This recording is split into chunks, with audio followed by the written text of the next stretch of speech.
السلام علیکم ورحمۃ اللہ وبرکاتہ. And sister, hope so will be fine inshallah. Welcome back to another video. حضرت علی المرتضیٰ رضی اللہ تعالی عنہ وہ جلیل القدر صحابی ہیں جنہوں نے اسلام کو زیرو سے لے کر عروج، اسلام کا جو عروج ہے، اسلام 3-4 بر اعظموں پر پھیلا، وہ عروج دیکھا. اور بڑھاپے میں اب وہ یہ دیکھ رہے ہیں کہ مسلمان ایک دوسرے سے جنگ کر رہے ہیں.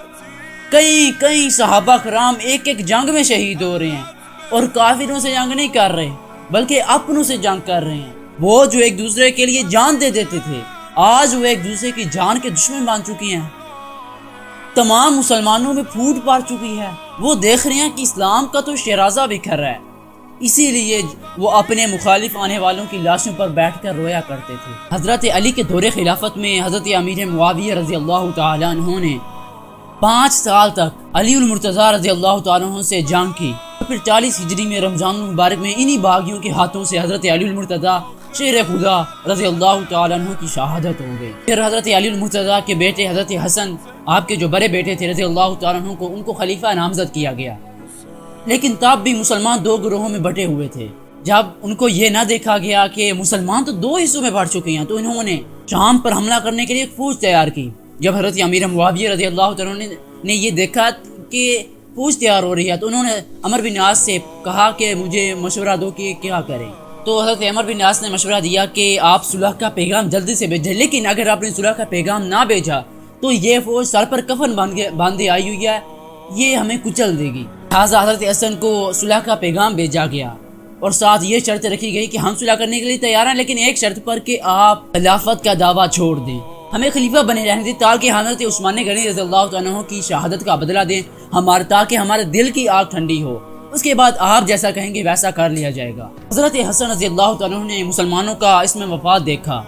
وفات دیکھتے ہوئے انہوں نے یہ شرط قبول کر لی اور یہ کہا کہ امیر معاویہ کہ آپ اپنا نظام، خلافت کا نظام قرآن و حدیث کے مطابق چلائیں گے، اور اپنی وفات کے بعد کسی کو بھی خلیفہ نامزد نہیں کریں گے، بلکہ تمام مسلمان اپنی رائے جو ہوتی ہے، جو تمام لوگ بیٹھ کر خلیفہ کا منتخب کرتے ہیں، وہ لوگ کریں گے. ازلوں سے چلتا آ رہا ہے خلافت کے نظام میں. شام اور عراق میں جو آپ ہمارے بابا جان پر گالن گلوچ کرواتے ہیں، اسے ختم کریں گے.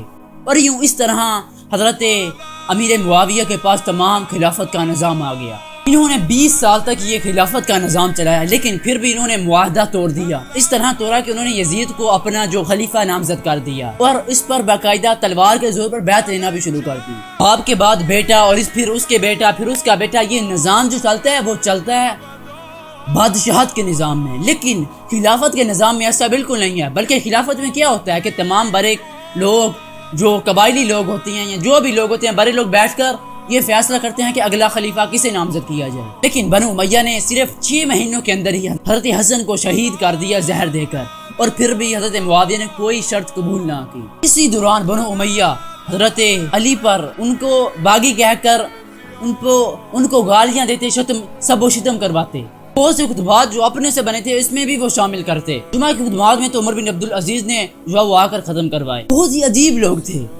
درود پڑھتے تھے کہ سلام ہو محمد صلی اللہ علیہ وسلم پر، آل محمد صلی اللہ علیہ وسلم پر، لیکن پھر بھی کربلا میں انہیں شہید کر دیا گیا، کاٹ دیا گیا. اور یوں تلوار کے زور میں یزید نے شام کے اندر اپنی گورنری قائم کر دی، اپنے آپ کو خلیفہ نامزد کر دیا مسلمان کہہ کر، اور ایسی گھنونی حرکتیں کی جو کہ کافر بھی نہیں کریں گے. انہوں نے جب دیکھا کہ ہم کافر، مسلمان تو بہت پاورفل ہیں، تو ہم کافر رہ کر اسلام کا کچھ بھی بگاڑ نہیں سکتے، انہوں نے مسلمانوں کا لبادہ اوڑھ کر اپنی سیاست میں داخل ہو گئے، اور اسی طرح مسلمانوں کو نقصان پہنچاتے رہے. نماز کے طریقے بدل دیے. ان لوگوں کو اسلام، اچھائی، سچ، بنو ہاشم سے بہت زیادہ چڑ تھی. جب حضرت امیر معاویہ نے تلوار کے زور پر اپنے بیٹے کے لیے بیعت لینا شروع کر دی نا، تو بہت سے صحابہ کرام نے ان کے خلاف جا کر انہیں اجازت مقدس، یعنی انہیں اپنا خلیفہ نہ مانا، اور معاہدے کا انتظار کرتے رہے جو کہ حضرت حسن نے کیا تھا. اس کی وجہ سے چپ رہے. حضرت امیر معاویہ رضی اللہ تعالیٰ عنہ کی وفات کے بعد جب دیکھا گیا کہ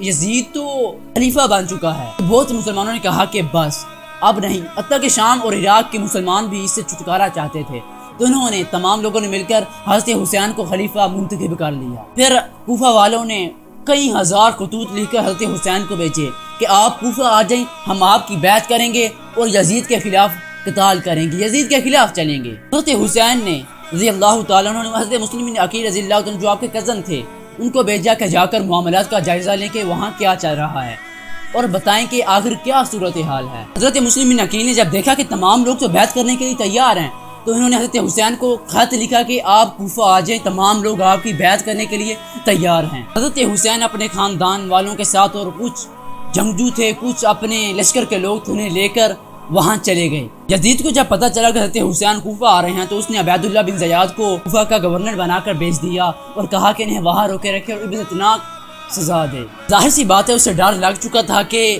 اگر حضرت حسین نے یہ بیعت لے لی اور وہ خلیفہ نامزد ہو گئے تو یہ جو یزید پرید ہے اس کی حکومت ختم ہو جائے گی، ساتھ ساتھ بنو امیہ کے دور کا بھی خاتمہ ہو جائے گا۔ اسی وجہ سے انہیں کربلا میں ہی روک دیا گیا اور کوفہ میں داخل نہیں ہونے دیا گیا۔ سعد بن ابی وقاص کے جو بیٹے ہیں انہیں رے کی سرزمین کا گورنری کا جو لالچ دے کر انہیں کہا اور یزید کی بیعت لینے کی کوشش کی حضرت حسین سے۔ اس کے علاوہ عبید اللہ بن زیاد کی فوج بھی وہاں موجود تھی، لیکن حضرت حسین اگر مان لیتے یزید کی بیعت تو اس کا مطلب یہ ہونا تھا کہ یزید نے تلوار کے زور پر حضرت حسین سے بھی بیعت لے لی، لیکن وہ چونکہ حسین تھے اور انہوں نے باطل کے سامنے سر جھکانے سے انکار کر دیا۔ اور پھر ہوا واقعہ کربلا، اور وہ واقعہ کربلا بچپن سے لے کر اب تک سن کر ہمارے ذہنوں میں، ہماری جو آنکھوں کے سامنے ایک تصویر، اس کا جو نقشہ کھینچ چکا گیا ہے کہ کیسے آل محمد صلی اللہ علیہ وسلم کو شہید کر دیا گیا سرعام۔ اور پھر وہ کوفہ کے لوگ جنہوں نے خط لکھ کر حضرت حسین کو جب وہ کوفہ بلایا تھا، جب دیکھا کہ موت کا ڈر اور تلوار کا ڈر تو وہ بھی نیوٹرل ہو گئے، ان کا ساتھ نہ دیا، حتیٰ کہ کربلا میں بھی نہیں گئے اور نیوٹرل ہو گئے۔ یزید 70 یا 72 لوگ تھے، ان کو پکڑ کر قید بھی کر سکتا تھا، انہیں عمر قید بھی سنا سکتا تھا، لیکن اس نے شہید کر دیا اور اپنی اصلیت تمام امت مسلمہ کے سامنے بتا دی کہ میں کس طرح کا منافق انسان ہوں۔ یہ اہل بیت کا دشمن، اس نے ایک ایک کو شہید کیا، پیاسا پہلے ترپایا اور پھر ان کے جو سر لے کر جو ان کی بے حرمتی کی نیزوں پر سر چڑھائے اور ان کی جو بے حرمتی یہ کر سکتا تھا اس نے کی۔ حضرت امام حسین رضی اللہ تعالیٰ عنہ، وہ حسین کے جس کے بارے میں محمد صلی اللہ علیہ وسلم نے ارشاد فرمایا کہ میں حسین سے ہوں، حسین مجھ سے ہے، وہ حسین جو کہ حضرت علی المرتضیٰ کی اولاد تھی، حضرت فاطمہ نبی کے جگر تھا، وہ حسین جو کہ جنتی نوجوانوں کے سردار ہیں، ان کا سر مسلمانوں کے ہوتے ہوئے گلیوں میں گھمایا گیا اور پھر یزید کو بھیجا گیا تحفے کے طور پر۔ یہ واقعہ سن کر مدینہ والوں کا دل پھٹ گیا، انہوں نے یہ بیعت توڑ دی۔ جب یزید کو اس بات کا پتہ چلا تو اس نے اپنا لشکر مدینہ میں بھیج دیا اور پھر ہوا واقعہ ہرا، اور اس فوج کو یہ حکم دیا گیا کہ 3 دن کے لیے مسلمانوں کی عزت، ان کے مال، ہر چیز تمہارے لیے جائز ہے، تم جو چاہو کر سکتے۔ کئی عورتیں جو کہ بنا شادی کی حاملہ ہو گئی، مسجد نبوی کے اندر گھوڑے باندھے گئے۔ پھر مکہ کے اندر عبداللہ بن زبیر کی حکومت کو ختم کرنے کے لیے رضی اللہ تعالیٰ عنہ وہاں بھی فوج بھیجی، وہاں جو پتھر گرائے، خانہ کعبہ کی توہین کی، اس کے خلاف کو اس کی عمارت کو نقصان پہنچایا گیا۔ یہ تمام ظلم کی انتہا کی آپ کسی غیر مسلم سے بھی امید نہیں کر سکتے جو کہ ان لوگوں نے کی ہے۔ پھر یہ پلیز شخص مر گیا، ایک بیماری کی، پیٹ کی بیماری تھی شاید، اور پھر جب اس کو اگلے بیٹے کی طرف حکومت منتقل کی گئی لیکن اس نے انکار کر دیا۔ پھر عبداللہ بن زبیر رضی اللہ تعالیٰ عنہ ایک خلیفہ منتخب ہوئے اور دوبارہ خلافت کا نظام ایک شخص کے ہاتھ میں آیا، یعنی خلافت کے نظام کو پٹری سے اتارنے والے امیر معاویہ تھے۔ اور اگر آپ کو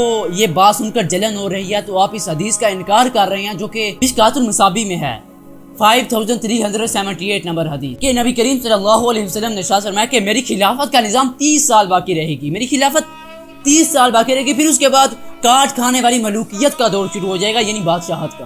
بنو امیہ نے اپنی جو عزت بچانے کے لیے غلط تحریک رکھوائی، لیکن ہم نے تحریک کو کسی فرقے سے نہیں، کسی مولوی سے نہیں، بلکہ ہم نے قرآن و حدیث سے لینا ہے کہ کیا ہوتا رہا ہمارے جو اسلاف ہیں، کیا ہوتا رہا آل محمد صلی اللہ علیہ وسلم کے ساتھ، کیا ہوتا رہا صحابہ کرام کے ساتھ، اور کیا اور کون کرتے رہے۔ نبی کریم صلی اللہ علیہ وسلم نے احد کے مقام پر جا کے جب دوبارہ نماز جنازہ ادا کی تو لوگوں سے خطبہ کرتے ہوئے ارشاد فرمایا کہ مجھے تم سے یہ ڈر نہیں، کہ خوف نہیں کہ تم شرک میں ڈال جاؤ گے، تم شرک میں مبتلا ہو جائے گے، لیکن مجھے یہ خوف ہے کہ تم مال و دولت کی جو طلب ہے اس میں ڈال جاؤ گے، دنیا کی طلب میں ڈال جاؤ گے۔ حضرت محمد رسول اللہ صلی اللہ علیہ وسلم نے احد کے جو شہید تھے ان کی قبروں پہ ان کے پاس کھڑے ہو کر یہ ارشاد کیوں فرمایا؟ تاکہ لوگوں کو پتہ چلے کہ یہ وہ لوگ تھے جنہوں نے مال غنیمت کی لالچ میں آ کر اپنی فتح کو شکست میں بدل دیا، لیکن تم لوگ ایسا نہ کرنا۔ اور پھر قرآن مجید میں بھی اللہ تعالیٰ نے ارشاد فرمایا کہ سورۃ التوبہ میں کہ اے محمد صلی اللہ علیہ وسلم تم پر ایمان لانے والے بھی برابر نہیں ہیں، ان میں بھی کیٹیگریز موجود ہیں۔ ان میں سے ایک کیٹیگری ہے سابقون الاولون والوں کی، کہ جو اسلام کے وہ دور میں مسلمان ہوئے یا وہ دور دیکھا کہ جو بہت کٹھن تھا، انہوں نے اسلام کے لیے اپنی جان مال ہر چیز وقف کر دی، ہر موقع پر محمد صلی اللہ علیہ وسلم کے ساتھ کھڑے رہے۔ انہیں کہتے ہیں رضی اللہ تعالیٰ عنہ، یعنی اللہ تعالیٰ ان سے راضی ہو گیا۔ پھر دوسری کیٹیگری ہے منافقوں کی۔ ایک اور ذہن میں بھی اگر آپ سوچیں تو یہی بات آتی ہے کہ ایک صحابی اور پھر ایک منافق تو یہ برابر نہیں ہو سکتے اور یہ ہو بھی نہیں سکتا۔ پھر وہ بھی حدیث یاد ہے نا کہ جب محمد صلی اللہ علیہ وسلم نے منافقوں کے اپنے جو صحابہ کرام تھے ان میں جو منافق تھے ان کے نام بتائے، لیکن اوپنلی نہیں بتائے تاکہ یہ چیز واضح نہ ہو جائے، بلکہ اپنے جو رازدار تھے حذیفہ بن یمان کو بتائے تاکہ وہ خلافت کا جو نظام ہے ان میں حصہ نہ لے سکے۔ اب دیکھ سکتے ہیں کہ جب حضرت محمد رسول اللہ صلی اللہ علیہ وسلم کے چچا ابو جہل نے وہ ساری زندگی اسلام کے خلاف لڑتا رہا، سازشیں کرتا رہا، ان کے بیٹے اکرمہ بھی فتح مکہ کے بعد وہ اسلام کی دولت سے مالا مال ہوئے، اس کا بیٹا اسلام کی دولت سے مالا مال ہوا جو کہ واصل جہنم ہوا، یعنی ابو جہل، اور حضرت خالد بن ولید کے ساتھ مل کر کئی جنگوں میں شریک ہوئے اور غزوہ تبوک کے موقع پر اپنی جان کا نذرانہ پیش کیا اور شہید ہو گئے۔ پھر ایک اور مسند احمد کی حدیث ہے کہ ابن عباس رضی اللہ تعالیٰ عنہ فرماتے ہیں کہ میں نے ایک دن جمعہ کا دن تھا، وہ 61 ہجری تھی، میں نے محمد رسول اللہ صلی اللہ علیہ وسلم کو اپنے خواب میں دیکھا کہ آپ کے بال بکھرے ہوئے تھے، آپ پریشانی کی حالت میں تھے۔ میں دیکھ کر تڑپ گیا تو میں نے پوچھا اے اللہ کے رسول صلی اللہ علیہ وسلم آپ کی حالت کیوں ہے، ایسی حالت آپ کی کیوں ہے؟ حضرت ابن عباس کہتے ہیں کہ میں نے آپ صلی اللہ علیہ وسلم کی ہاتھ میں شیشی دیکھی تو میں نے پوچھا یہ کیا ہے؟ تو نبی کریم صلی اللہ علیہ وسلم نے ارشاد فرمایا کہ کیا تمہیں معلوم نہیں کہ میں صبح سے کربلا میں سے اپنے حسین اور دوسرے لوگوں کا خون جمع کر رہا ہوں۔ ابن عباس کہتے ہیں میں گھبرا کر اٹھا اور میں نے دن اور تاریخ نوٹ کر لیا، اور جب اسی دن اور تاریخ کو میں نے دیکھا اور مجھے خبر بھی آ گئی کہ حضرت حسین اور ان کے ساتھیوں کو دردناک طریقے سے کربلا میں شہید کر دیا گیا ہے۔ اب بات کرتے ہیں کہ اگر حضرت حسین خلافت کو مان لیتے جان تو بچ جاتی، لیکن پھر یزید یہ کہتا کہ دیکھو تم کون لوگ ہو، نواسہ رسول حضرت حسین نے میری بیعت کر لی تو تم کون لوگ ہو، اور اس سے یہ اترائزیشن بھی مل جاتی کہ خلافت کا نظام بادشاہت میں تبدیل کر دیا جائے۔